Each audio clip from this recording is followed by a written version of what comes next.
Kita sudah mendengarkan firman Tuhan mengenai doa. Itulah kekuatan kita. Tanpa berdoa, saudaraku, tidak ada orang Kristen yang kuat. Tanpa berdoa, saudaraku, kita akan jatuh pada pencobaan. Tidak sia-sia Tuhan Yesus berkata kepada murid-muridnya, tidakkah engkau sanggup berjaga-jaga 1 jam dengan aku? Berjaga-jaga dalam berdoalah supaya kamu jangan kena pencobaan. Ada musuh kita, saudara. Kita ini dalam peperangan yang terus-menerus. Jadi saudaraku, tetap berdoa. Amin, saudara. Di samping itu, satu perkara yang penting lagi, saudaraku, kita harus, saudaraku, membaca firman Tuhan juga tiap-tiap hari. Ini makanan rohani kita. 1 Petrus 2:2 berkata, sebagai kanak-kanak yang baru lahir, hendaklah kamu, dikatakannya, ya, rindu akan susu yang sejati, yaitu firman Tuhan, supaya kamu bertumbuh dengan baik. Supaya kamu bertumbuh dengan baik. 1 Petrus 2:2, saudara. Harus lapar dan haus akan firman Tuhan. Amin, saudara. Lapar dan haus. Demikian juga secara rohani.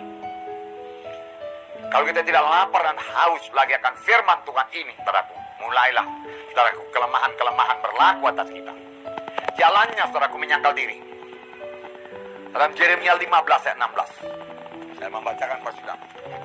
Apabila aku bertemu dengan perkataan-perkataanmu, maka aku menikmatinya.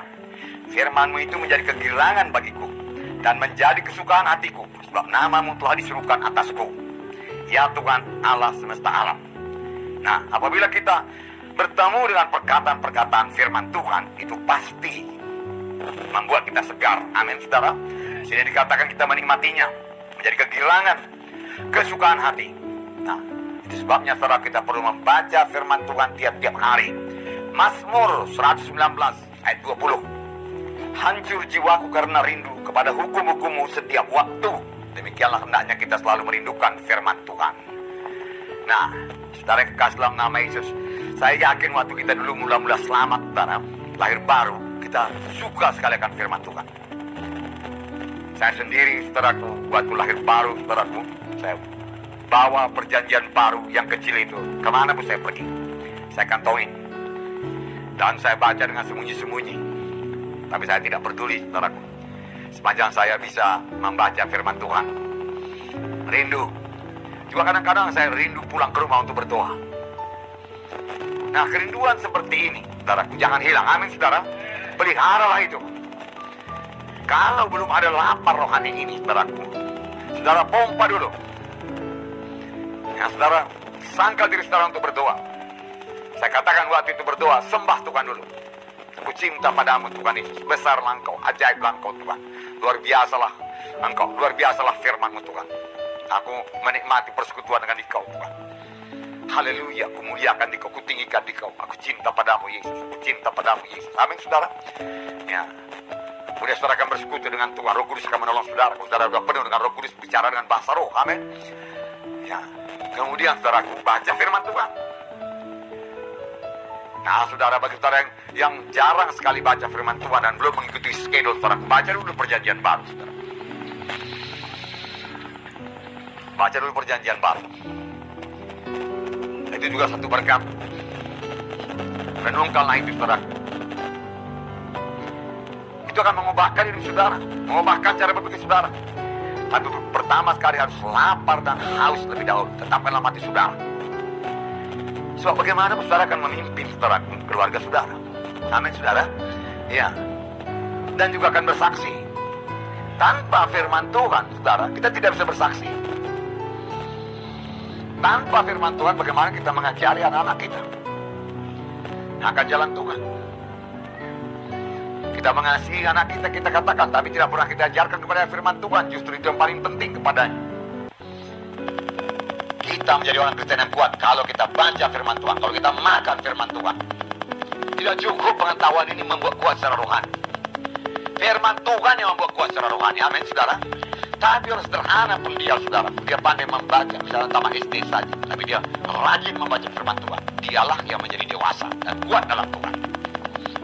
1 Yohanes pasal 2 ayat 14 berkata, Aku menulis kepada kamu, hai anak-anak, karena kamu mengenal Bapa. Inilah mula-mulanya anak-anak saja kita. Karena kita mengenal Bapa, kenal Tuhan sebagai Tuhan dan Juru Selamat. Kemudian aku menulis kepada kamu, hai bapak-bapak, karena kamu mengenal Dia yang ada dari mulanya. Aku menulis kepada kamu, hai orang-orang muda, karena kamu kuat. Mengapa kuat? Saya bacakan. Aku menulis kepada kamu, hai orang-orang muda, karena kamu kuat dan firman Allah diam dalam kamu, dan kamu telah mengalahkan yang jahat.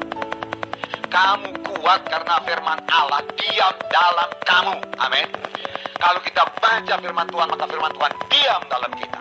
Itulah yang membuat kita kuat menghadapi dunia ini, supaya kita jangan terikut, saudaraku. Dan kamu bisa mengalahkan si jahat. Karena dengan mudah kita berkata, ada tersurat. Sama sebagaimana Tuhan berkata kepada setan, ada tersurat, dan setan mundur. Karena apa? Karena Tuhan Yesus mengucapkan firman Tuhan. Jadi ada tersurat itu yang berkuasa, membuat kita kuat. Efesus pasal 6 ayat 10 berkata, hendaklah kamu kuat dalam Tuhan. Jadi manfaat yang pertama menjadi kuat dalam Tuhan. Karena Efesus pasal 6 dikatakan ayat 10, akhirnya hendaklah kamu kuat dalam Tuhan, dalam kekuatan kekuasanya. Menjadi kuat dalam Tuhan, dalam kekuatan kuasanya. Apakah yang diperbuat? Di sini dikatakan ayat 17, dan terimalah ketopong keselamatan dan pedang roh, yaitu firman Allah, firman Tuhan. Ya. Nah, jadi firman Tuhan itu membuat kita kuat, saudaraku, dan kita mengalahkan si jahat. Sebaliknya, saudaraku, tanpa firman Tuhan kita akan kalah, saudaraku. Kita akan dikalahkan oleh si jahat, oleh tipu daya setan. Oleh sebab itu jangan biarkan kita kosong dari firman Tuhan. Makan firman Tuhan tiap-tiap hari. Amin, saudara. Ya,